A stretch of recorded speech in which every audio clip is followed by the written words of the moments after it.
Hello, everybody. Welcome to the 2023 Sports Analytics Speaker Series. My name is Lance Kerwin, and I'm really excited to be hosting the first of three segments that we're going to have, and we're going to produce them on Wednesdays throughout the month of April. I'm a faculty member at Florida State University. I teach the Introduction to Business Analytics class and Systems Analysis and Design. And I'm also the advisor for the Sports Analytics Club, which is putting together, this is our fourth Sports Analytics Conference. And we're excited to today bring on our first speaker, Caio Brighenti. And he works with the Detroit Lions, and he is a data scientist. So we're going to go ahead and bring him on now. Caio, how are you doing today? Hey, Lance. Yeah, doing great. I butchered your last name, but for the group, and again, people are going to connect with you on LinkedIn. So can you go ahead and just pronounce your full name just so people know who you are? And I apologize that I butchered your last Oh, name. yeah. No worries at all. I think there's like a probably 25% chance people get my name right on the first time. So you're part of the 75, so don't worry about that. Good Yeah, deal. it's Caio Brighenti. Yeah. And I love that you use analytics too along the way. So let's start right out of the box. And again, just getting to meet you, what was your journey that you followed to get you to your current position? Yeah, absolutely. I think my journey is, I think, fairly non-traditional for kind of people that are professionals in the sports analytics field. Um, so I'm actually I'm from Brazil. I'm not even from the United States.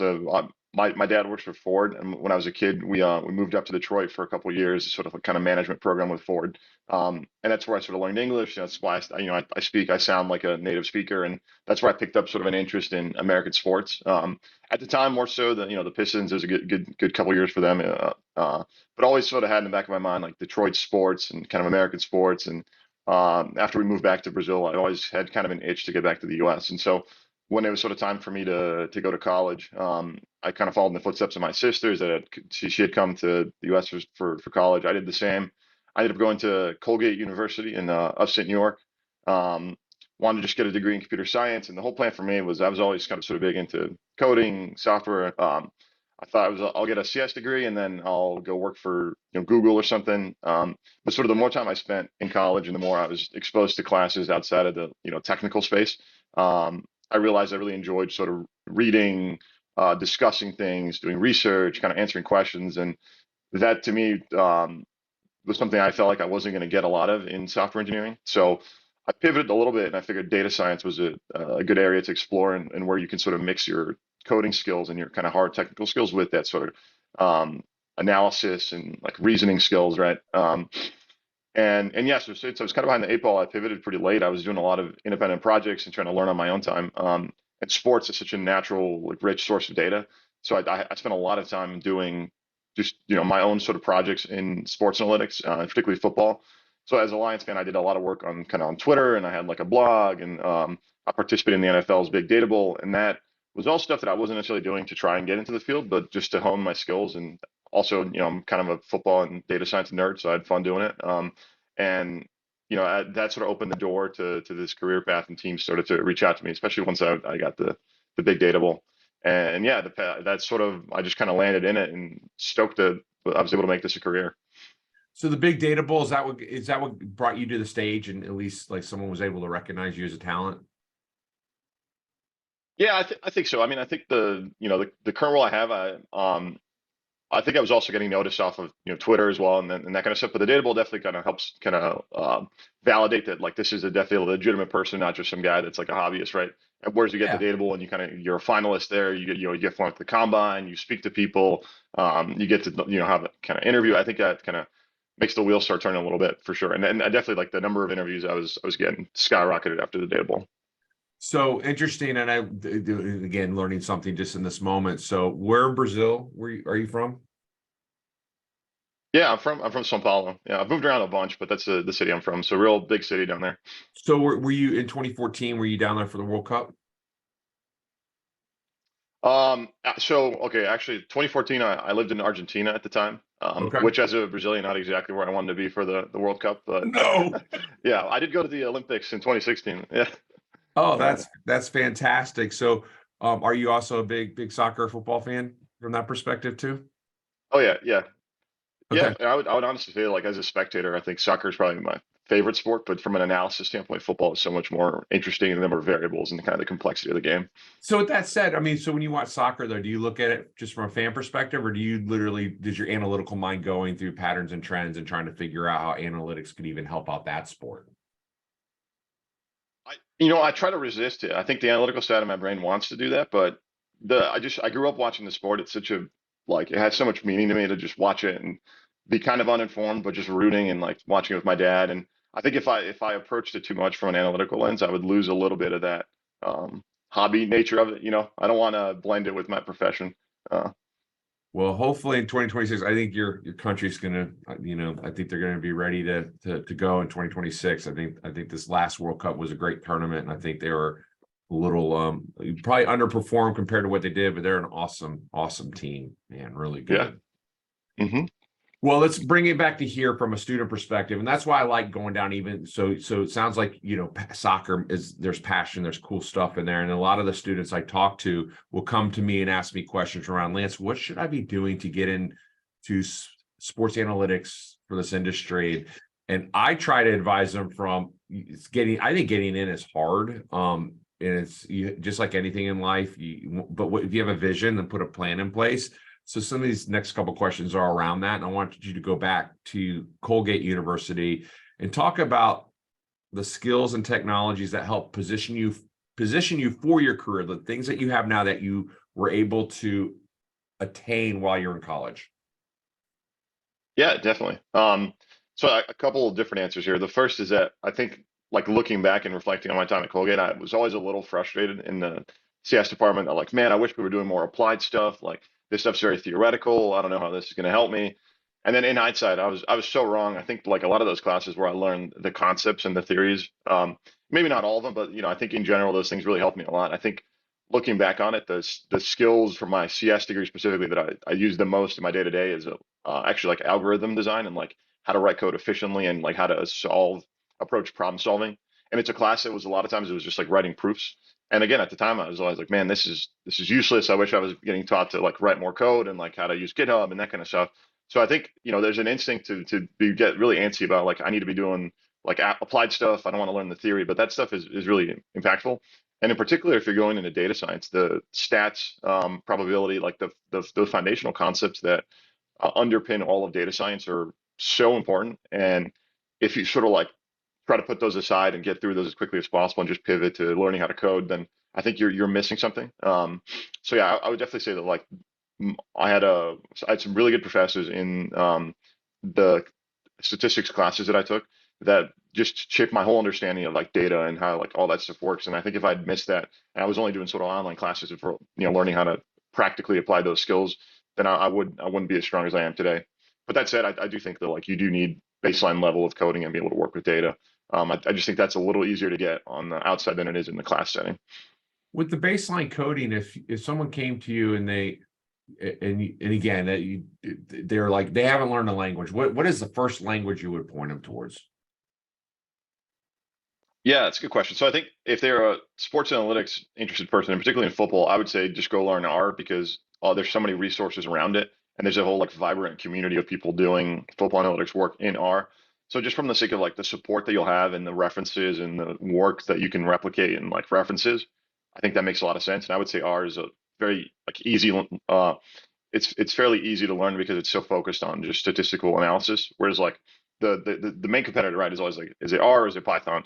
Um, since Python is such like a general, it's not a data science language. It's like it's a programming language, right? So like it's not as purpose built for data stuff as R is. So if that's the only thing you're interested in, then I think it makes sense to learn R. But I would never discourage someone from learning Python. I think the whole debate is kind of silly, and you can like both languages accomplish a lot of the same things, and I use both in my day to day. But yeah, so Awesome. if it's someone that has no coding experience, R is probably an easier starting point. Yeah. Excellent. And I like that. And we'll go to the third question. And I have some follow on to two, but I can weave it into this one here. So what are Mhm. what are the skills or technologies that you wish you would have picked up in college that you had to pick up since you've started your career? Yeah, that's good. Two answers. First is like continuing on the note of my like last answer, right? Is like the statistics and probability foundations. I took quite a bit of that, but I wish I'd taken more, and like particularly linear algebra and more hardcore math classes. Because I do think that, at least maybe it's the way that I learn, but I think that those concepts are a lot harder to learn outside of the classroom when you don't have like a professor in office hours. I think independent learning in those concepts is a lot more difficult than it is to just like find a coding tutorial and learn that stuff, independently. And then I also think like getting more specific in the technical skills, no matter how good your program is, like a lot of the technical skills you'll use in a day-to-day job setting are going to be vastly different from what you learn in college, just because, it's hard to like on the job training is very different than like in real world data and real world infrastructure and systems and requirements, and all of that is very different from here's a data set, here's problems 1 through 3 and 4 that you got to solve with it. So like, really getting really good at SQL, getting really good at like just data infrastructure, data architecture, all the kind of things that underpin like a real data shop versus, working with data independently. This is excellent. Good setup. Some follow on here. So you talked about SQL, structured query language, of picking that up. Any specific relational database management tools, or are you using different RDBMSs? I think as long as you know SQL, you're probably good. I mean, like that, I also think like you won't ever. I think it's rare for students to have a lot of SQL experience in the class setting. So I don't know if like employers are always looking for that, and especially because SQL is not too tough to learn. But I think that is like a skill that like I use every single day now, that I'm pretty good at, that I had nothing when I got here. I had like a little tutorial I did online. In that SQL for you helps you to pull multiple data sources together in a technology to create a united view, whatever your story you're trying to tell, correct? Yeah, absolutely. It's like, my first instinct pulling data is just write some SQL, and I think I enjoy that more than like pulling. I used to just do like hook up the data into the database through R or Python, but I find SQL is a lot easier to work with. Is there ever opportunities to do any database design? We do in our college of business. We have a comparable to computer science. We have a management information systems. It actually does teach SQL. I love database design, and we don't really, unless you take that as a major at our university, and we dive down. I mean, normalizing versus denormalizing, and what, so some cases removing repeating data, but sometimes you need it for those patterns and trends. How have you had a chance to do any data modeling? Yeah, I think like data engineering is probably the most like underrated skill set for people in sports analytics. And um, I think like when people think of careers in sports analytics and like people that do sports data, the only thing they're thinking about is like the analyst standpoint, right? And then in your head, there's like a beautiful little database that you could just hit, and then it's just like perfectly presented to you. But no, someone has to do the dirty work of maintaining that. And if that work is not done well, then everybody's job is so much harder. So I think like every team should probably employ at least one data engineer that can do that kind of stuff, because it is it's a bottleneck if you don't have a good data infrastructure. And like Yeah. I think there's a lot more people like with analyst skill sets than there are data engineer skill sets. So it's potentially a way to differentiate yourself as well. That's great. So as a data engineer, I want to stay on that for a little bit. Wasn't expecting to, but it's very interesting to me from a generic standpoint, thinking about objects. So do you, from a peer perspective, and again, that with just staying generally, do you have interesting conversations around what is an object, what their properties are, what methods you need to build out? Yeah, absolutely. I mean, I think like those conversations about what does the data look like and what are we trying to accomplish with it, right? From like what does it look like from, if you're getting data from the league or versus a vendor, how do they give it to you? Like what's the format? And then is that the right format for the questions that we want to ask out of it? And if not, then like what are the transformations that we're gonna have to do to that? That's fascinating. Awesome. All right. So then moving along, how important is the ability to storytell in your industry? Yeah, I think it's huge. I mean, I think like so it depends a little bit on what your particular role looks like, because particularly with like a more mature data science teams that have a lot of people, it's a lot of staffers, but let's say like baseball, right, where a team might have 30 people working there. If your task is like back end modeling, or like you're just a data engineer guy, like you probably don't have to do this a ton. But I think like generally speaking, storytelling as a skill set that your data science department has is critical. And it's something I credit to, we talked a lot about like technical skills that I got at Colgate, but the non-technical skills I got are also like critical to my success, in particular, the classes I took that were outside of computer science and statistics. It it's sort of it's almost a cliche at this point, but it's like worth repeating, right? Like the data that you do, all the work doesn't matter if you can't communicate it, which I know Yeah. everyone has heard been said 15 times, but like it's so true. I mean, you can do the best work possible, but if you can't articulate it to people that are not technical, and not that they can't understand it, but like you're presenting this to people that haven't worked on it, or even within your own team, like people that might understand what the work is, but like need a quick version of it. Like be able to tell a story and communicate the results in a way that's engaging, and but also striking the balance between complexity, but also including all the relevant bits. It's a very difficult skill, and one that you really have to, at least someone in your department has to have, like whenever you're doing the kind of the front end presentation of your stuff. Very good. A follow on to that. So storytelling, but let's talk about like forming a question. And this is something that Hmm. I've learned in my career. I think I took it for granted. And if I go back to my undergraduate, I might spend more time like talking to my friends about, is that even a good question? Like there's the saying that there's no such thing as a stupid question. Um, I don't know if you've ever heard that, but that's what I heard growing up. And then I'm like, but there is such a Hmm. thing as a thoughtless question. We want to ask thoughtful questions. So Sure. how do you position yourself to, and what is that process to ask a thoughtful question?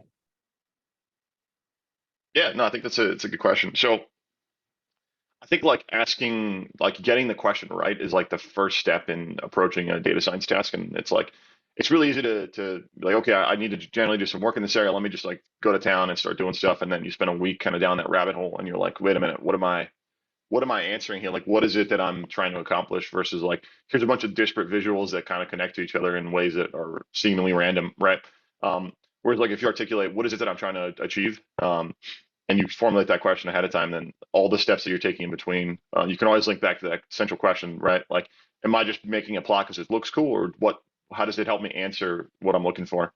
And in particular, I think it really helps you. Like, you guys got to think about uh, the sample of what you're looking at, and like generally speaking, like articulating the question helps you figure out what is the sample of data that I'm looking at. Is it everyone that's ever played in the league? Is it like starters? Is it Pro Bowlers? Like that's sort of a random, silly, simple example, but like you really want to be able to center on like what am I looking at, and if so, like what are the data points that should be included versus the ones that shouldn't be.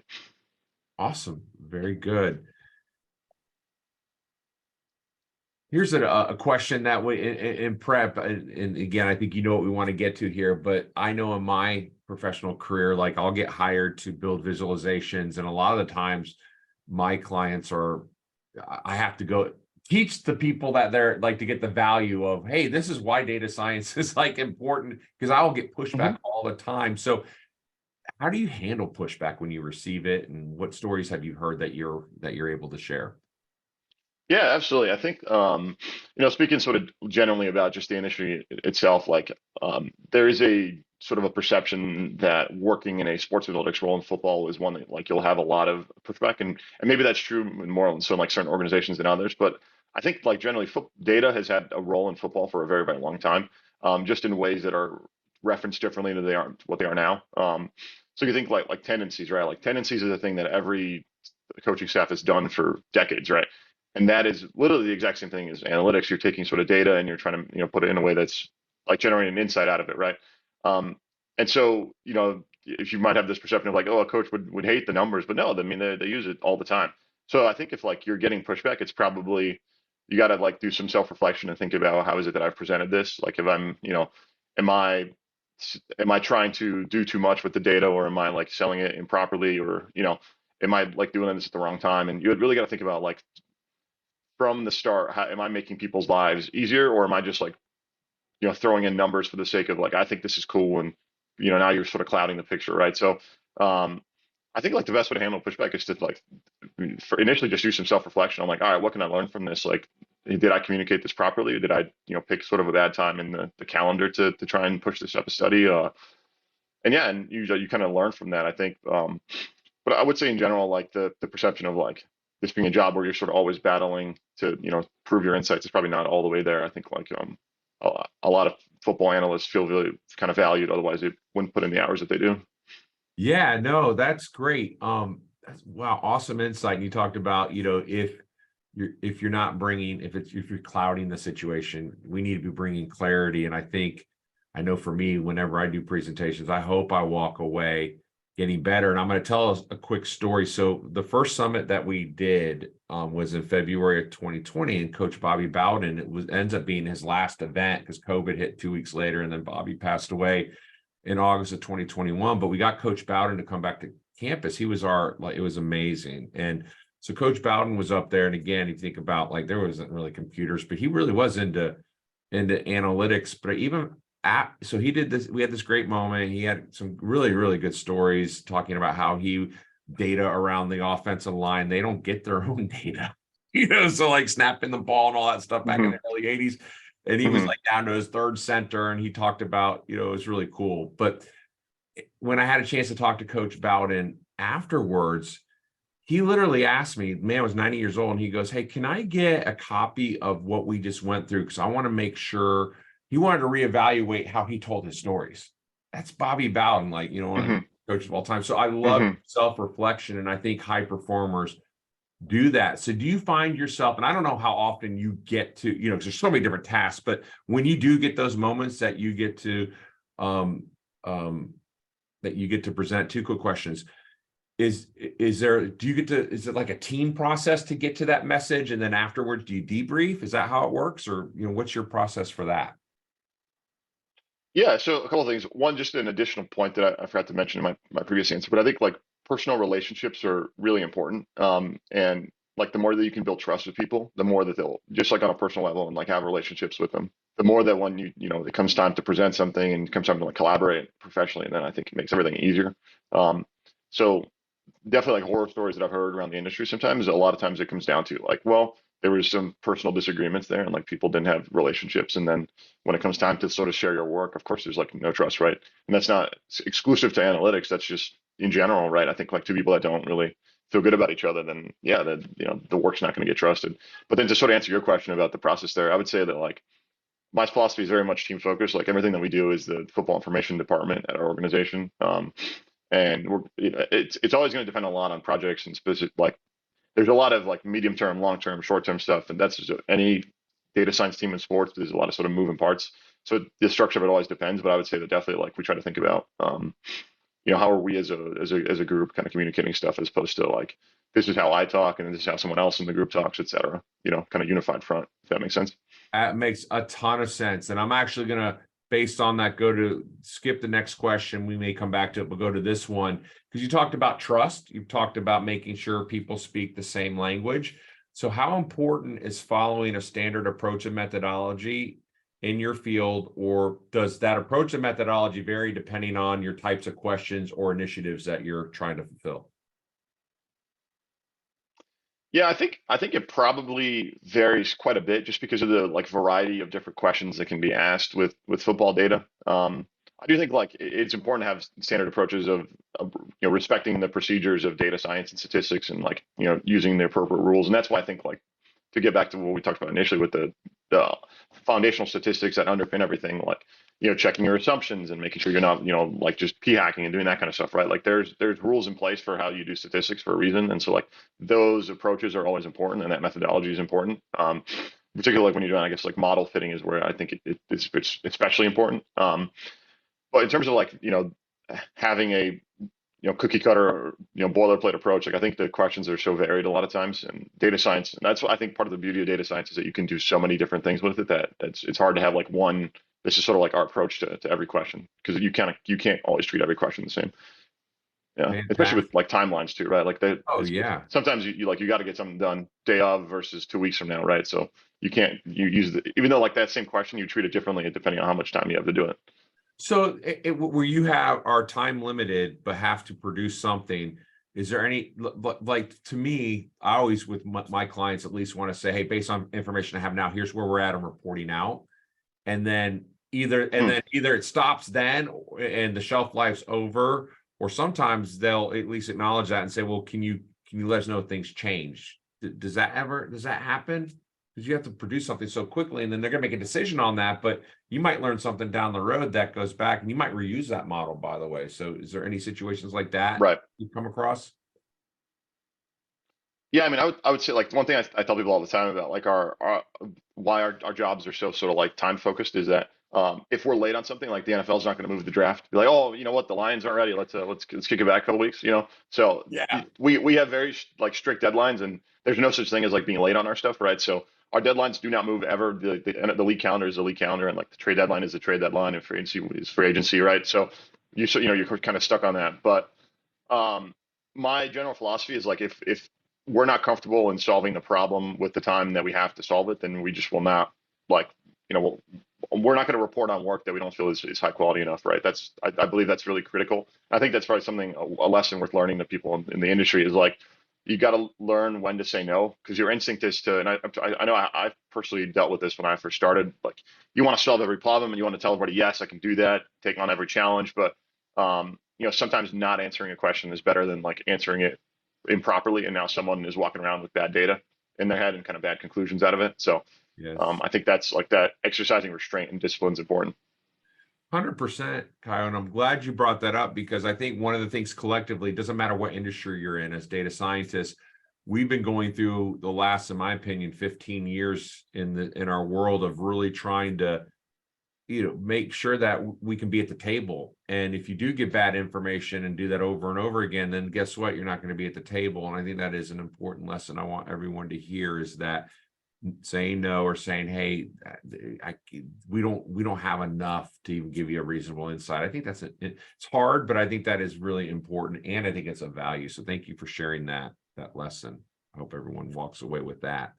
And with that said, 3 more questions. So one follow-up, and then we'll go through the last 2. I'll go back to 6, and then we'll come up to 8. But the follow-up is, so we talked about Moneyball and the prep draft day. And you don't have to talk about any of the movies per se, but we talked like there's drama in there, and you see this fight of traditional ways of looking at their problems they're trying to solve and the new ways. Isn't that just the world we're in right now, where things are constantly changing? We're having to adapt and learn, or what's your perspective on that?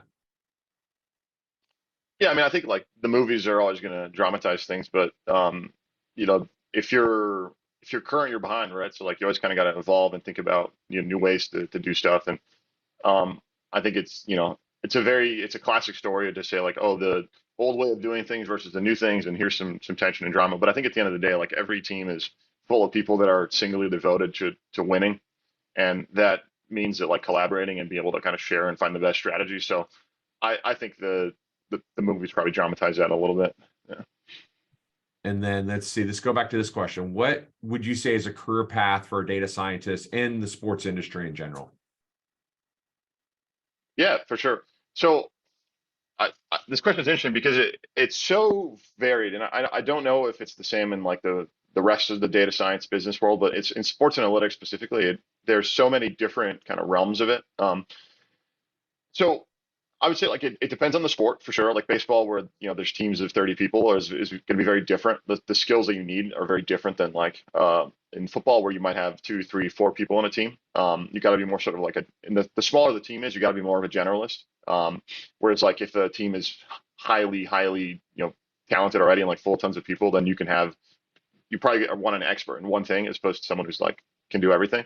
But career path wise, I think most people start as like if you want to be a data scientist at a football team, you're probably going to start by being a summer intern for a team, and then try to get bumped up from there. But I would say the biggest way that people enter the league in analytics is the NFL Big Data Bowl. I mean that's a known talent pipeline now. The teams are hiring from I don't know what the statistics is, but like every year there's like a number of people that are hired consistently for the last 4 or 5 years since the program's been running. And it's not just in football. I mean, when I did it in 2020, I was getting contacted by baseball teams, basketball teams, the kind of sports industry more generally, like not from the team side.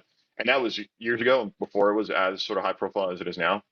So like, public demonstrations of the work you can do is the easiest sort of way to break in. And in particular, the Data Bowl, which is known as like a kind of high pedigree and like talent pipeline already. Right. So I think like the career path is do everything you can to break in. And then once you're in, you sort of, continue to grow. But I do want to emphasize that first step of getting in is really difficult.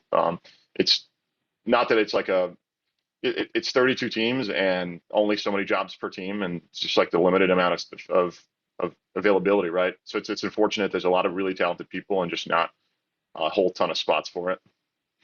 And that would be, I mean, think about it, in any profession, getting to the top of those there's definitely a ladder, and you have to position yourself. You need to position yourself. One, you probably need a little bit of luck, but there are things that you can do. And I'm thinking this episode here that you've given my students a lot of tasks and things that they can do, which is fantastic. Which I have one more question, and then you'll probably end up getting a lot of requests at LinkedIn, if that's okay, or Twitter, whatever. I'm gonna let you at the end if you have open Twitter and stuff that people can follow. I think people are going to want to be interested in just watching you, because they can continue to learn from you, which leads to the last question. What words of wisdom would you have for students that are trying to position themselves to be a data scientist in the sports industry? And do you think your experience would translate in similar roles in other industries? Meaning, if down the road somebody gets into sports and any of the sports, could they go to another industry and take their experiences and help out, like hoteling or whatever? Yeah, for sure. I guess words of wisdom I would say is like, uh, make it really easy for teams to see the value that you would add by having demonstrated examples of your work. I think like it's always easier. Not every team will post their jobs and go through a formal interview process. A lot of teams will sort of like try and spot talent and then go after them, right? So if you have a Twitter profile and you're doing a lot of work there, if you have, you're doing the Big Data Bowl or other data science competitions, or you have kind of a portfolio of projects that you've done, I think that is like there's no silver bullet, because it's very hard to do, and everyone's path is a little bit different. But I think like consistently the strategy that seems to work the most well for people coming from the outside is like having public projects and success in those, and then kind of pivoting that to a team role. Um, and then in terms of like translating that experience to other industries, I mean, I would say like I may not be the best person to answer that question, because professionally I've only worked in football, but I would guess that I'd have success in other industries. I think like data science is like two things. It's one is the domain, but then also the data skills, right? So like, I might lack the domain knowledge if I go work in hoteling, but I think if I studied hard enough, I could probably get it. But the data is the data, right? Like the skills that you learn, but also just the different sort of like techniques and like pitfalls of data, and like learning to recognize patterns of like, oh, I've dealt with a similar issue like this before in the past. Like I think that applies across domains. So absolutely, I do think like that translates, and I think it's worth like having a plan B. Like if you really want to get to the team setting, like, and you want to go for that for sure, but have a plan B in case you can't get it, right? And whether that's like working in the sports industry more generally, or like pivoting to a different industry as well, and thinking really hard about like, is it working for a team? Is it on the business side of sports? Because that's also another really interesting domain that data scientists work in, right? Is it like, being a part of the media? Is it vendors for teams? Like there's a lot of different roles in sports outside of like just working for a team. Fantastic. Fantastic. Well, Caio, thank you for your time today, especially for everyone. We're recording on a Sunday afternoon, so I really can't thank Caio enough. And my vision down the road is that we might get, I expect us to be in person down the road, whether if we get back to a face-to-face summit. So thank you for starting this relationship with Florida State University. And we have it's going to be thousands of students that get a chance to see this. So your knowledge and your experience is very helpful and inspiring to them. So really appreciate your time. It was nice to meet you, and I'm going to hit stop recording, so stay online. But best of luck to you, Caio, as you continue your career. Yeah, absolutely, man. Thanks for having me. It's a pleasure to kind of share the wisdom. And 1 p.m. on a Sunday, that's game time for me. I'm a muscle memory. I'm always going there, and so it's a You're so perfect good. time. And when I butchered your name, you had an analytics for that. I'm in the 75% that do that. So I want to get into 25%. So I'll get it Yeah, right next time. Good stuff. all good, man. Yeah.